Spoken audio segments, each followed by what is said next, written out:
My name is Abraham Peled. I'm a psychiatrist, and for many years I'm trying to promote reconceptualization of mental disorders as brain disorders, to find the etiology of mental disorders. Today I will talk about consciousness in this context, and consciousness is actually one of the phenomenology that involves psychiatry a lot. Because we can actually define some of the mental disorders as disorders of consciousness. For example, if someone is hearing voices, then the conscious experience is perturbed, is disturbed, is not optimal. So consciousness is very important, and like other high mental functions, consciousness is probably an emergent property. Emergent property in physics means that the whole is more than the sum of elements. One neuron doesn't have consciousness, but the whole brain together has consciousness. So we are looking for total whole brain organization in order to understand consciousness. And actually there is a lot of knowledge in the literature. It's already well known that consciousness is correlated with vast whole brain organization. It has been described by many authors.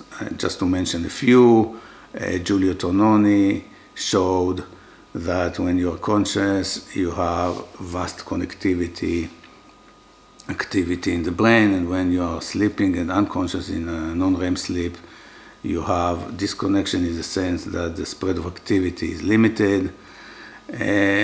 Already in the 80s, Bernard Baars, the psychologist, talked about global workspace, meaning that the brain acts as like partial processes which integrate into global processes, and these global processes give rise to the experience of consciousness, and the partial processes participate in the conscious experience by integrating into the large global workspace. On top of that, people showed that the brain actually works in such a way that there are networks which organize, and the executive central network has been targeted as a global workspace organization that can give rise to conscious activity. Other people describe this hierarchy of partial processes into global processes in other ways. For example, Marcel Meshulam talked about unimodal processes, which would be the auditory, visual, and so on. And they integrate into a higher level of multimodal processes where you integrate, for example, auditory and visual processes.